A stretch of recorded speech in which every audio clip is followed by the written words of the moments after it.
دیکھیے آج کے لمحے میں بات کروں کہ پاکستان ایک ایٹمی پاور ہے، پھر بھی ملیشیا جیسے ملک میں ہمارے طیارے کو پکڑا جاتا ہے اور سواریوں کو اتار کر رخصت کیا جاتا ہے۔ یہ اتنی بے عزتی ایک ایٹمی پاور کے حامل ملک کا کیوں؟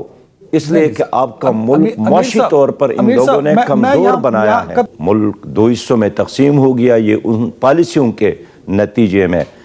اس لیے میں سمجھتا ہوں کہ پاکستان ایک جمہوری تسلسل کے نتیجے میں بنائے، جمہوری جدوجہد کے نتیجے میں، اور ناکام اس لیے ہے کہ یہاں حقیقی معنوں میں جمہوریت آج بھی نہیں ہے، بلکہ ہر وقت یہ صابن پہ آپ کو نظر آتی ہے۔ مودی جی نے کرونا ویکسین نکالی اور اس کو وہ سب لوگوں کے اوپر ٹرائی کر رہے ہیں، اپنے علاوہ خود کے اوپر ٹرائی نہیں کر رہے۔ بہت سے لوگ وہاں پہ کہہ رہے ہیں، ان کی اپوزیشن کہہ رہی ہے کہ جی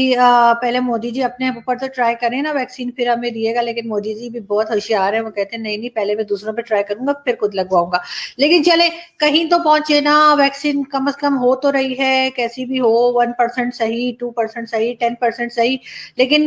پاکستان میں تو ابھی تک اس بارے میں ہم نے سوچنا بھی شروع نہیں کیا ہے کہ ہمیں کرونا ویکسین لینی ہے اور کہاں سے لینی ہے، کون اللہ کا بندہ ہمیں دے گا، کون ہم سے جو ہے وہ فری میں، کیونکہ آپ کو پتہ ہے کہ پاکستان میں ہم اللہ کا بہت احسان ہے، ہم سارے کام مفت میں کرواتے ہیں۔ ہم انڈیا کی طرح پیسے ضائع کرنے کے بالکل حق میں نہیں ہیں، اور اسی وجہ سے ہمارا ملک روز آپ کو پتہ ہے کتنی زیادہ ڈیولپمنٹ ہوتی ہے، کتنے زیادہ بڑے بڑے پروجیکٹس ہمارے کنٹری میں لوگ لے کر آتے ہیں، پوری دنیا جو ہے وہ ہمارے پیچھے پڑی ہوئی ہے۔ اگر ہم جیسے بھی بات کریں، ہمارا ایک ملائیشیا والے ویسے بڑے خراب ہیں نا، میں تو کبھی بھی ملائیشیا نہیں جاؤں گی، میں نے یہ سب فیصلہ کر لیا، پوری دنیا میں گھوموں گی لیکن ملائیشیا نہیں جاؤں گی۔ یہ کوئی طریقہ ہے ان کا؟ انہوں نے ہمارا جو پلین گیا تھا وہاں پہ بیچارہ ان کے پیسنجرز کو لینے کے لیے، وہ انہوں نے وہیں پہ گراؤنڈ کر لیا، اور کہتے ہیں جی آپ نے پیمنٹ نہیں کی ہے۔ تو ایسی کون سی بڑی بات ہو گئی بھائی، ہم نے تو بہت لوگوں کی پیمنٹ نہیں کی ہے، آپ کوئی پہلے نہ آپ آخری ہیں۔ تو آپ دوسروں سے سبق سیکھیں، ہر بندہ تو اس طرح نہیں کرتا کہ وہ ہمارا پلین پکڑ لے اور یہ وہ۔ اب مجھے سمجھ آیا کہ عمران خان صاحب جو ہیں وہ ملائیشیا کانفرنس میں کیوں نہیں گئے تھے۔ دیکھیں پرائم منسٹر وہاں جاتے اور وہاں پہ وہ جو پلین تھا اس کو وہ گراؤنڈ کر لیتے اور پھر آنے نہیں دیتے، عمران خان صاحب کو وہیں بٹھا لیتے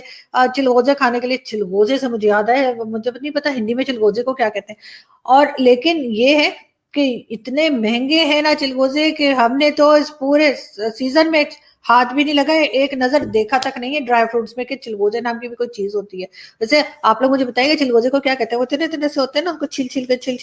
کے بڑی مشکل سے کھانے کو ملتے ہیں، لیکن بڑے مزے کے ہوتے ہیں۔ تو خیر میں کہاں سے کہاں نکل گئی، میں آپ لوگوں کو یہ بتا رہی تھی کہ عمران خان صاحب اسی وجہ سے جو ہے نا وہ وہاں کی جو ملائیشیا کی کانفرنس تھی اس میں نہیں گئے، اور انہوں نے کہا کہ نہیں جی میں تو نہیں جا رہا، اس لیے کہ یہ تو عجیب ہی لوگ ہیں، مطلب وہ پیسنجر بھی رکھ لیتے ہیں اور وہ جہاز بھی رکھ لیتے ہیں اور پھر وہ آنے بھی نہیں دیتے ہیں۔ مطلب یہ محبت نہیں ہے ان کی، یہ ایک سیلفشنس ہے، ایک عجیب سی حرکت ہے نا کہ دیکھیں پیسے نہیں دیے تو کیا ہو گئے، دے دیں گے، کون سے بھاگے جا رہے ہیں، کنٹری لے کے کہاں بھاگ جائیں گے ہم لوگ۔ لیکن نہیں، بس کچھ لوگ ہوتے ہیں اس طرح کے۔ اور اگر ہم اپنے جو ہمارے فورن منسٹر صاحب ہیں شاہ محمود قریشی صاحب، اگر ان سے ہم پوچھیں کہ جی شاہ صاحب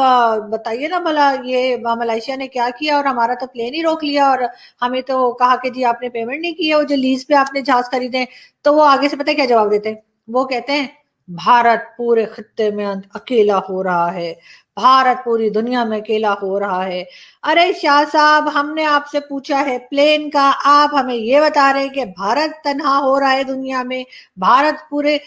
دنیا میں بھارت کو کوئی پوچھ نہیں رہا۔ تو اچھی بات ہے نا، ہم تو خود چاہتے ہیں کہ ہمیں بھی کوئی نہ پوچھے، اس لیے کہ ہمیں تو پوچھ کے دماغ کھایا ہوا ہے۔ آئی ایم ایف نے بھی اور دوسرے ورلڈ بینک اور جس سے بھی ہم نے پیسے اٹھائے ہیں اس چیز سے تو بھارت بچا ہوا ہے، اسی لیے بھارت نے کسی سے پیسے ہی نہیں لیے۔ عجیب قسم کے لوگ ہیں، پتہ نہیں گزارا کیسے کرتے ہیں لوگ بغیر پیسے مانگے۔ ہمیں تو مطلب ہم تو تصور بھی نہیں کر سکتے کہ ہم کسی سے مانگے بغیر جو ہے وہ اپنا کنٹری کو چلا سکتے ہیں۔ اور یہ بھارت کے لوگ پتہ نہیں کیا لکڑیاں کھاتے ہیں کہ کیا کھاتے ہیں، ہوا کھاتے ہیں کہ یہ لوگ مطلب ان کی گورنمنٹ جو ہے وہ کوئی خاص ایسا لون پکڑتی ہی نہیں ہے کہ کوئی کنٹری ان کے پیچھے پڑے، اسی وجہ سے تو اکیلے ہو رہے ہیں۔ اب دیکھیے گا بالکل بھارت جو ہے نا تنہا ہو جائے گا پورے ورلڈ میں، کوئی اس کو نہیں پوچھے گا، سارے کے سارے پاکستان کے پیچھے ہی لگے رہیں گے، لاؤ ہمارے پیسے نکالو، سعودی عرب کہے گا پیسے نکالو، قطر کہے گا پیسے نکالو، چائنا کہے گا یا اللہ چائنا تو نہ ہی کہے تو اچھا ہے، چائنا نے کہا نا تو ہم سب کی آنکھیں یوں چھوٹی چھوٹی کرنی پڑیں گی ہمیں، اور ناکیں بھی ایسے آپ کو پتا ہے نا چھوٹی چھوٹی ناک ہوتی ہے ان کی, چھوٹی چھوٹی آئیز ہوتی ہیں, تو ہمیں تو پھر چائنیز ہی بننا پڑ جائے گا, اس لیے کہ کہیں چائنا نے پیسے مانگ لیے تو بس سمجھو جی بھائی لینے کے دینے پڑ جائیں گے. وہ جو بخشی سر کہتے ہیں نا, بڑے مزے کا لگتا ہے مجھے جب وہ کہتے ہیں نا لینے کے دینے پڑ جائیں گے.